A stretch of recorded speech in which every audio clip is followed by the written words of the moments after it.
Bonjour, dans notre émission, remettons les pendules à l'heure.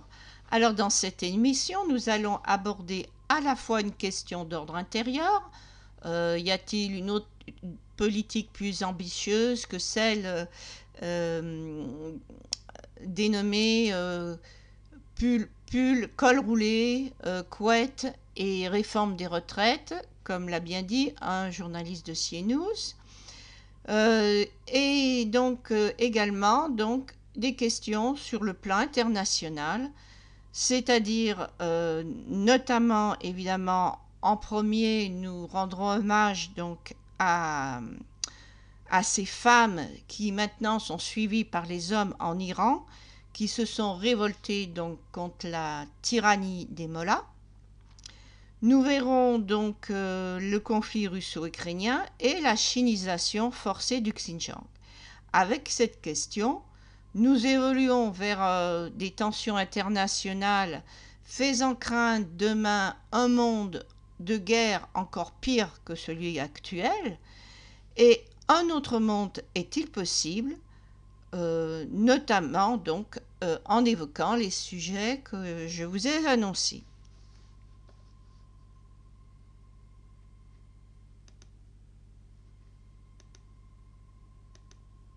Donc voilà, une image de ces émeutes, hein, avec pour titre donc les hommes qui suivent donc les femmes. Donc on va aborder ce sujet.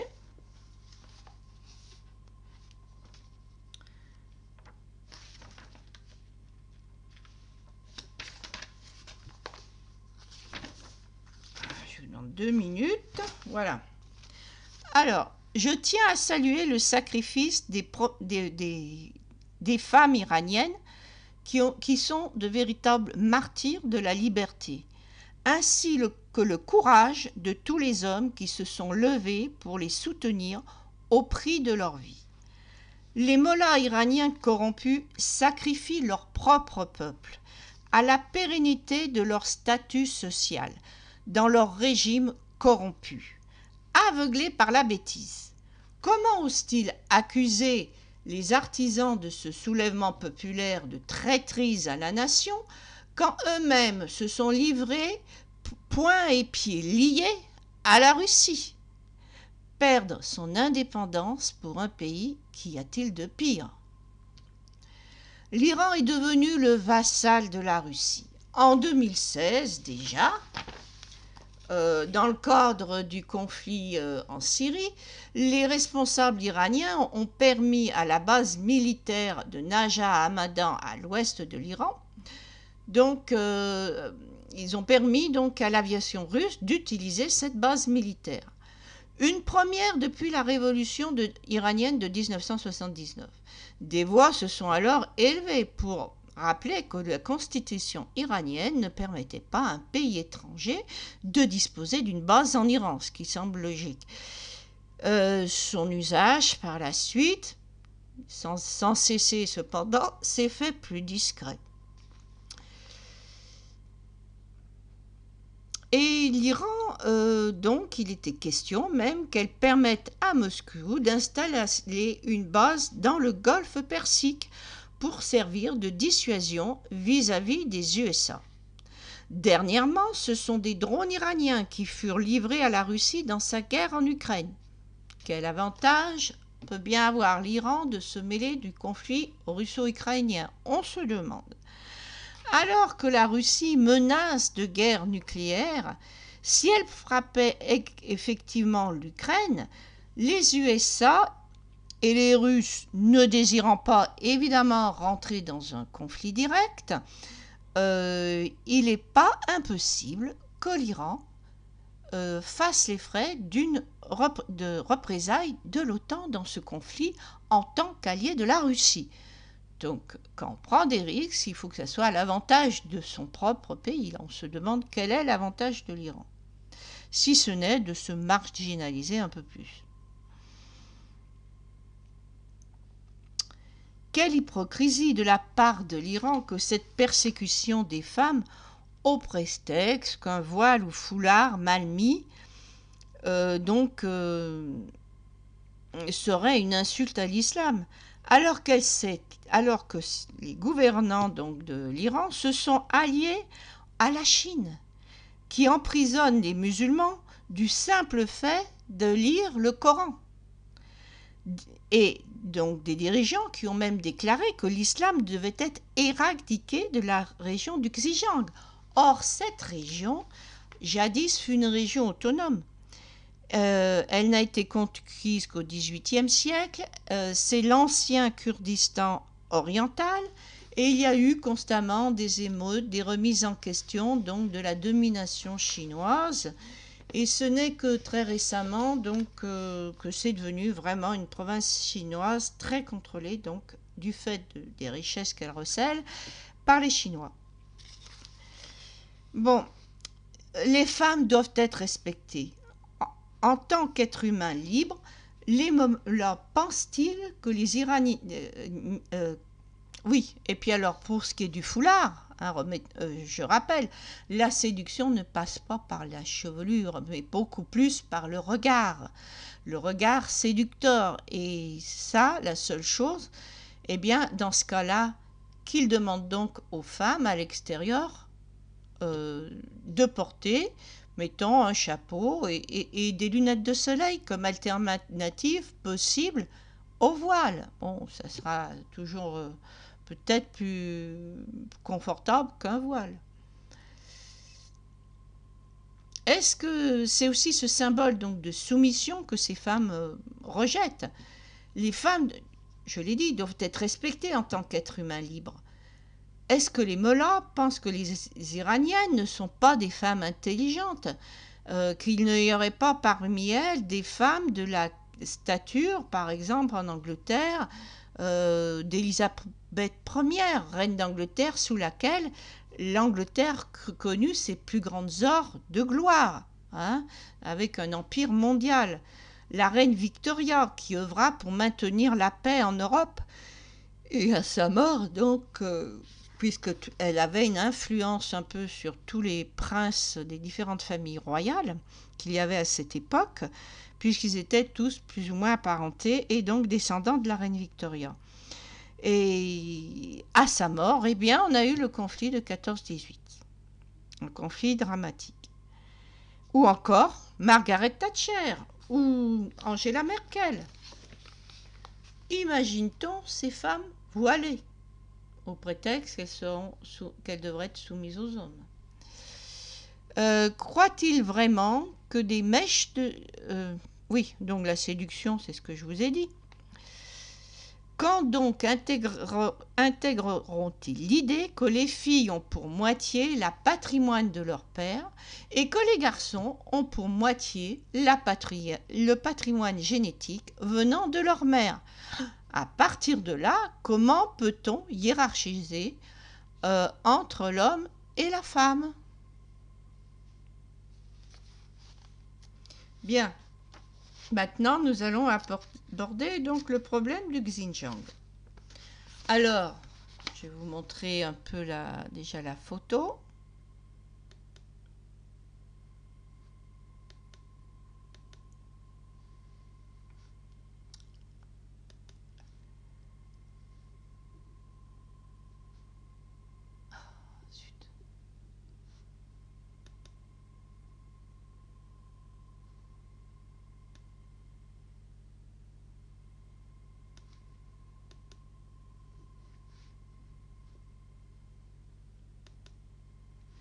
Donc voilà, donc le Xinjiang, hein, c'est tout votre région.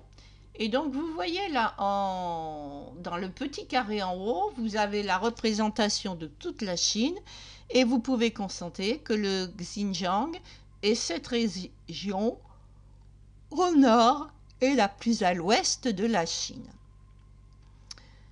Alors donc, ce fut pendant longtemps d'ailleurs une région autonome du fait de son peuplement essentiellement fait de minorités, donc turco-mongoles, etc. Et les Han donc ont commencé à s'installer vraiment dans la région, surtout à l'épisode donc dans les années 50 par là du grand bond en avant culturel de la Chine, où énormément de paysans chinois donc sont morts de faim et sont venus s'installer donc sur les terres de Xinjiang. Donc le Xinjiang a sauvé des Han. Donc je vais vous en faire une petite description. Donc vous voyez, c'est une vaste province chinoise. Elle représente 1/6 de la Chine. Vous voyez qu'elle est frontalière avec d'autres pays qui sont aussi un peu turco-musulmans, c'est-à-dire le Kazakhstan, le Kirghizistan. Nous avons aussi le Tadjikistan et le Pakistan, et un petit peu donc enfin l'Inde. Et entre le Tadjikistan et le Pakistan, vous observez un couloir. Ce couloir en fait mène à l'Afghanistan, ce sont des terres afghanes.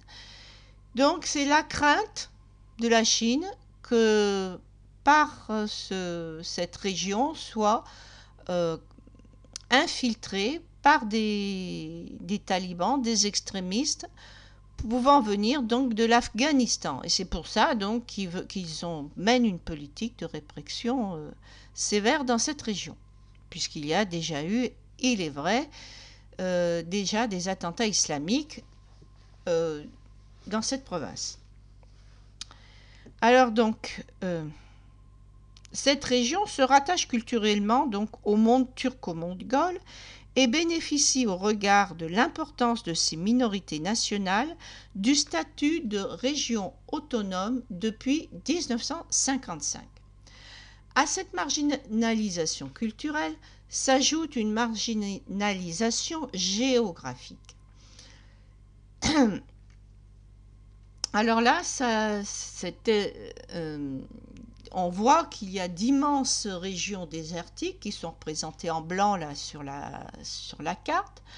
À l'époque donc de l'Union soviétique, il y avait des tensions donc entre la Chine et l'Union soviétique, si bien que, parce que Kazakhstan, Kirghizistan, tout ça, c'était des anciennes républiques soviétiques de l'ex-URSS. Donc cette frontière était très tenue et hermétiquement fermée.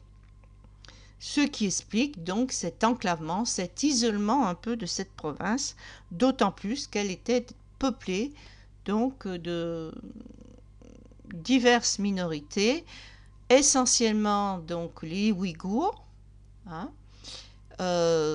et que les Chinois qui correspondent donc aux Han s'étaient un peu infiltrés à partir du XVIIIe siècle dans la région, mais étaient très minoritaires à ce moment-là. Donc,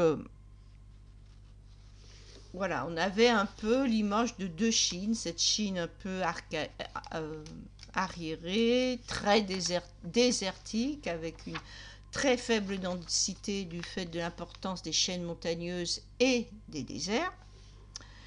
Mais depuis les années 90, le Xinjiang connaît un important développement. Depuis la disparition de l'URSS, la Chine se tourne vers l'Asie centrale, ex-soviétique, où elle s'impose de plus en plus comme un acteur économique et politique incontournable. Et évidemment, le conflit ukrainien n'a fait que renforcer cette situation, puisque la Russie, comme vous le savez, ambitionne de remplacer ces échanges qu'elle avait avec l'Europe par des échanges avec la Chine et de laisser installer donc des entreprises chinoises en Russie. Donc on disait que oui, elle connaissait donc un important développement économique. Pour vous donner une idée, de 1955 à 2020, le PIB a été multiplié par 65 en 160 ans, passant de 1,2 milliard de yuan à 400 milliards. Et sa croissance en 2021 a encore augmenté de 7%. Mais la contrepartie de ce développement est la sinisation de la région. Et d'autant plus, les Ouïghours se plaignaient d'une discrimination à l'embauche, discrimination aussi dans la répartition des terres agricoles, c'est-à-dire que les Han, donc la Chine a construit une voie ferrée qui va jusque dans ces régions-là. Elle a fortement développé les transports, ce qui a favorisé la migration des Han. Et donc les derniers arrivés se sont vus attribuer les terres les plus fertiles au détriment donc déjà des Ouïghours. Donc je vous disais, hein, l'influence de la Chine n'est pas nouvelle dans la région. Hein. En revanche, l'annexion, elle, par le pouvoir central, est très récente, car véritablement effective que depuis 1949. Durant près de 2000 ans, la Chine a vainement tenté de porter les limites de son empire sur ces terres d'Asie centrale, mais sans jamais s'y imposer durablement, refoulée à chaque fois par la poussée des peuples turcs et mongols. Motivée par le contrôle stratégique du commerce sur la route de la soie, la colonisation chinoise s'infiltre dès l'Antiquité sous la dynastie des Han. Donc on est vers moins 206 plus 220. Mais il faudra attendre donc le XVIIIe siècle pour que la Chine occupe la région et lui donne un statut de province en 1884. Donc on est déjà 1884, la fin du XIXe siècle. Sans pouvoir cependant empêcher de nombreux soulèvements locaux. Donc on comprend pourquoi on a une sinisation forcée actuellement. Vu qu'ils entendent à la fois avoir une région sûre pour 3 raisons, la proximité de l'Afghanistan et le risque de contamination de l'extrémisme islamique, la volonté donc de la route de la soie qui va passer par cette région et donc qui doit être une région sûre, et enfin, eh bien, ce passé déjà tumultueux de cette région, qui est devenue maintenant une région intéressante pour la Chine sur tous les plans, hein, qui connaît des richesses à la fois minières, agricoles, etc. Et son intérêt donc géostratégique. Donc on assiste à un véritable génocide culturel, la volonté de minoriser la population ouïghour au sein de cette province. On a des camps de rééducation immenses, disparitions, exécutions sommaires sont dénoncées, interdiction parfois du Coran et de l'islam, stérilisation et avortement forcé des femmes subissant en plus des viols en prison. Voilà tout ce qui est dénoncé par ceux qui ont réussi à fuir. Attribution des terres aux Han fraîchement arrivés, donc ça on l'a déjà dit. Selon des experts étrangers, plus d'1 million d'Ouïghours, principal groupe ethnique du Xinjiang dans Pékin, donc c'est le principal groupe ethnique que Pékin entend voir devenir minoritaire. Tout ça pour but de rendre minoritaire cette région, les Ouïghours dans leur propre région. Alors effectivement, les Han, eux aussi, ont fait preuve de contrôle des naissances. Et vous savez que moi, précisément, pour éviter les guerres, je pense qu'il faut passer par des accords internationaux limitant les naissances. Mais évidemment, pas avec des méthodes aussi brutales et pas dans le but de remplacer une population par une autre, ce qui, en France, on parle également, est le cas quand on vous parle justement du grand remplacement, puisque la population autochtone française a une natalité faible, et la population migrante, surtout donc d'origine islamique, a une natalité bien plus forte.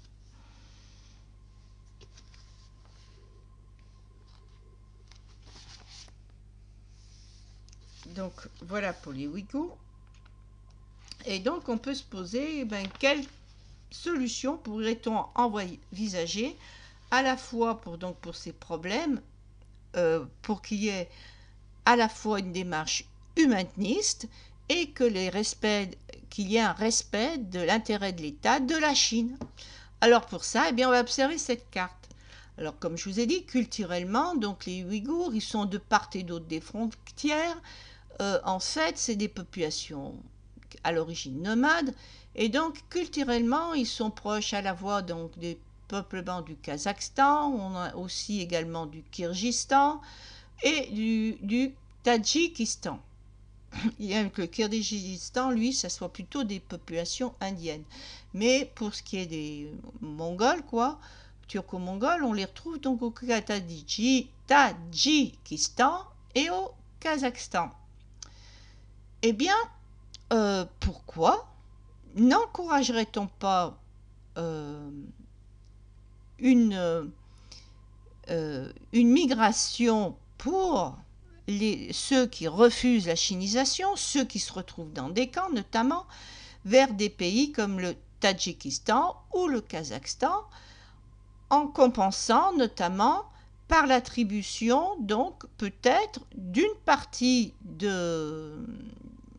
Xinjiang qui pourrait être donc rattachée soit au Tadjikistan, soit au Kazakhstan. Et comme ça, eh bien, et Ouïghours se retrouveraient définitivement séparés. L'autre solution, puisqu'on a ce fameux couloir qui mène à l'Afghanistan, serait que on sait que le Tadjikistan a soutenu d'ailleurs les musulmans du nord de l'Afghanistan, qui se retrouvent maintenant dominés par les talibans et qui se sont battus contre les talibans. Donc, peut-être que la Chine pourrait soutenir un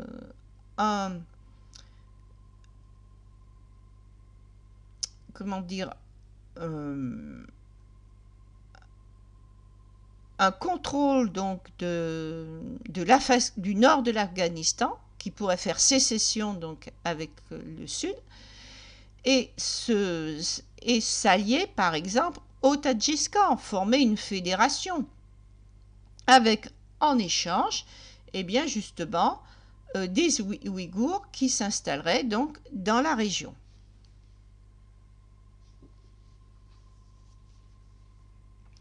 Alors ce projet, eh bien, même les USA devraient avoir à le soutenir. Et peut-être que ça pourrait permettre un rapprochement de la Chine et des États-Unis.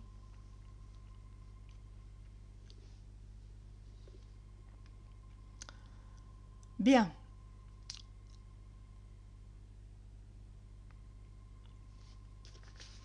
Donc maintenant, nous allons voir les questions plutôt d'ordre intérieur.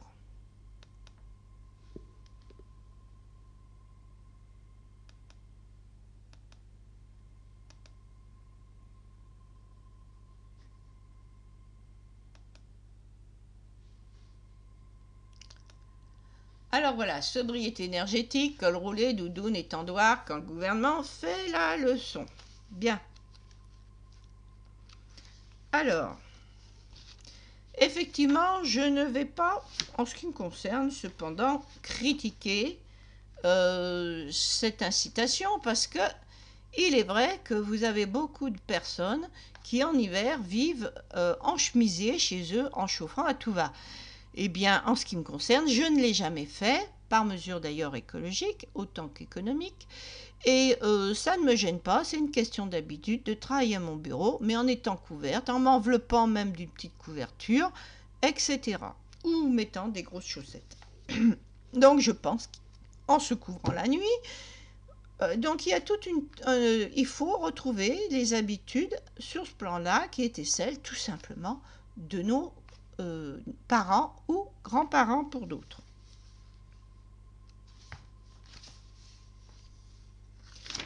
Bon, alors je vous demande.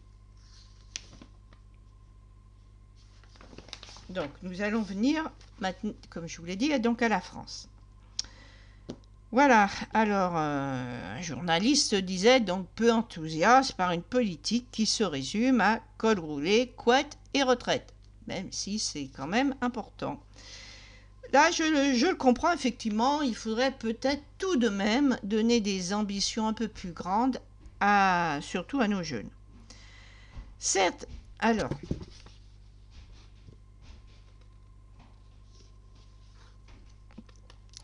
qu'est-ce qu'on pourrait donc envisager?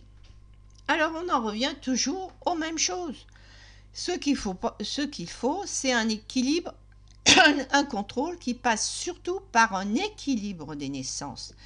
Comme je vous l'ai dit, nous avons le problème, le risque non négligeable de ce qu'on appelle le grand remplacement, du fait que si vous avez des populations migrantes, là vous avez tout dépend, si vous avez culturellement des gens qui sont rattachés à l'islam en fait, est la religion des nomades, c'est la religion de chrétiens nomades qui sont devenus musulmans. Et donc le nomade, son identité, elle est dans son groupe, dans son communauté, elle n'est pas rattachée à un territoire. Et c'est ce qui explique que vous avez des musulmans qui peuvent être là depuis 3, 4 générations, mais qui font toujours plus ou moins sécession. Donc, pour cette raison, pour ne pas disparaître, les peuples à tradition séculaire sédentaire, comme tous les peuples européens, doivent limiter l'immigration, surtout l'immigration donc d'origine musulmane. Alors ça passe par le contrôle des frontières, mais ça passe aussi par l'équilibre au niveau des naissances. Entre une population native donc qui a une natalité qui s'effondre et une population migrante qui a une très forte natalité. Donc on pourrait instaurer le système suivant. D'autre part également, on a aussi un autre facteur, y compris chez les catholiques. Partout où on a un archaïsme religieux, on s'aperçoit qu'on a un plus grand nombre de naissances. Ça se voit très bien chez les Juifs, en Israël, où vous avez une forte augmentation donc, des ultra-orthodoxes, parce qu'ils ont des familles de 6 à 8 enfants, quand les autres en ont 2 ou 3, ou 1 ou 2. Donc, on pourrait limiter à 4 la natalité chez les Français. Alors, comment, vous me direz, on ne va pas foutre les Français dehors, Eh bien, tout simplement, en limitant les allocations familiales et en ne redonnant les allocations qu'à partir du moment où il y aura eu une stérilisation ou une méthode contraceptive vraiment efficace et surveillée. Au-delà, donc,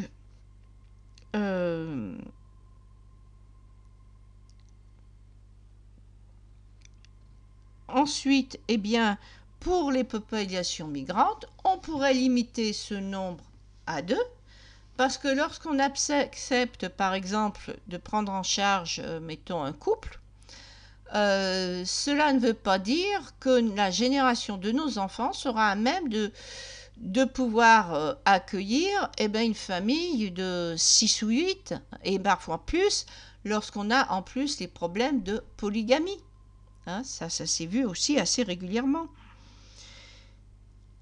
Donc, quand on a des tableaux intermédiaires, c'est-à-dire avec une femme, qui est française, qui est née en France, quand je parle français, je dis née en France, plus exactement. Pour les naturaliser, serait sous le même régime que les étrangers. Donc, si une femme est,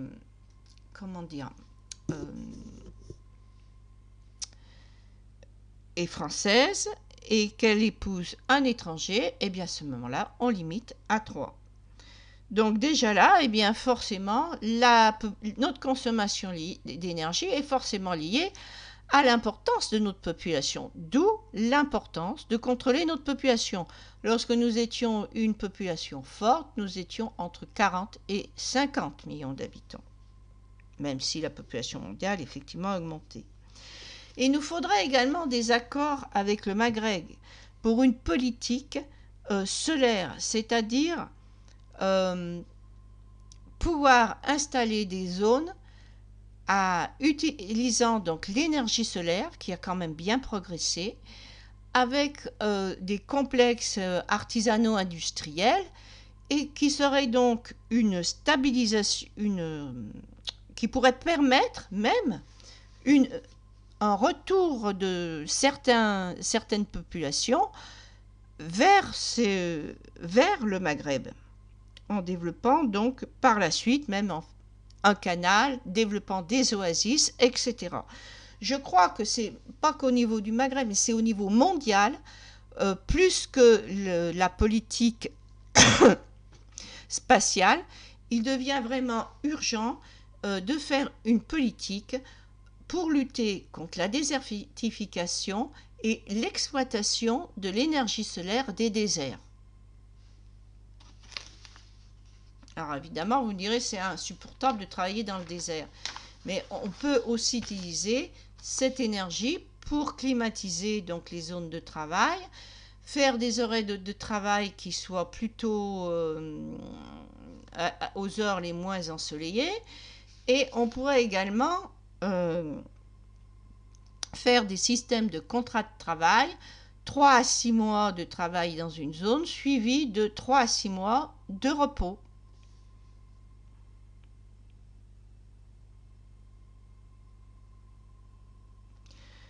Bon, pour ce qui est donc de la politique étrangère, en faveur donc du respect des populations à disposer d'elles-mêmes, on pourrait aussi envisager donc une autre politique pour le bonheur des peuples qui semble vraiment pas le souci des gouvernants, tout en respectant, je dis bien, les intérêts des États.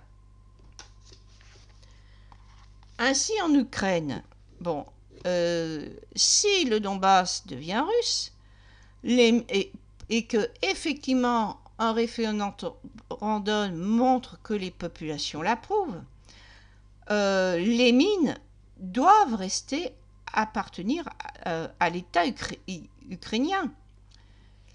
Et les exportations doivent privilégier les États voisins, à savoir la Russie, la Biélorussie, la Pologne, la Slovaquie, Hongrie, Roumanie, Moldavie, dans des proportions respectant la longueur des frontières communes avec l'Ukraine. C'est-à-dire, bon, je ne sais pas si vous avez à peu près la Russie, la Biélorussie, ça fait à peu près la moitié de frontières que l'Ukraine a avec ses voisins, eh bien, la moitié des exportations irait donc vers ces deux pays. Et les autres, bon, iraient évidemment vers les autres pays d'Europe qui sont frontaliers avec l'Ukraine. Il est également tout à fait capital donc que l'Ukraine conserve des ports. On ne peut pas enclaver l'Ukraine. On pourrait aussi donc prévoir une frontière gardée par l'ONU et un laissez-passer à vie pour les Ukrainiens qui voudraient aller travailler de part et d'autre de cette frontière entre l'Ukraine de l'Ouest et l'Ukraine de l'Est.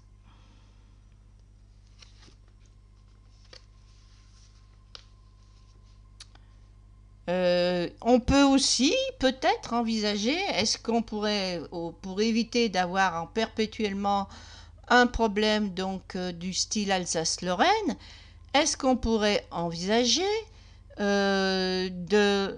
si la Russie récupère donc le Donbass, à ce moment-là, qu'il y ait une fédération de fait avec la Pologne, et puisque il y a quand même un peu une parenté ethnique entre les Ukrainiens et de l'Ouest et les Polonais, des antérieurs, on va dire, culturels communs. Et donc, automatiquement, du fait même de cette fédération, l'Ukraine de l'Ouest tomberait sous la protection de l'OTAN.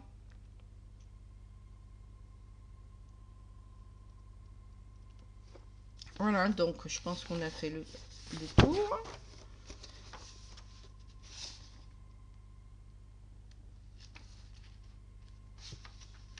Et pour ce qui est de la France, eh bien aussi également, je voulais insister, quand on parle des migrants, oui, on a besoin pour ci ou pour de là, eh bien, si on veut une flexibilité de la population pour répondre à des demandes d'emploi, eh bien, on peut aussi instituer un service national qui soit aussi à la fois ou militaire ou civil, et former justement pendant ce temps-là des jeunes qui pourraient aider à combler les vides qui pourraient ralentir notre industrie pour ce qui est des emplois peu qualifiés. Et comme cela, à la fin, eh bien, pour ceux qui auraient des difficultés à trouver un emploi, ils auraient au moins dans certains domaines une expérience. Donc je pense véritablement qu'il faut que les Français trouvent des ressources en eux-mêmes. Et évidemment, une politique qui favorise la natalité. Pour cela, bon, j'avais déjà plusieurs fois argumenté en faveur, pour celles qui le veulent, d'un congé maternité qui pourrait aller de 6 mois à 2 ans, avec un salaire à 70% conservé, et obligation pour l'employeur de prendre un remplaçant qui soit un chômeur de longue durée, soit un premier emploi. Voilà. Eh bien, n'hésitez pas à essayer de me donner votre opinion donc dans les commentaires. Bonne journée à tous.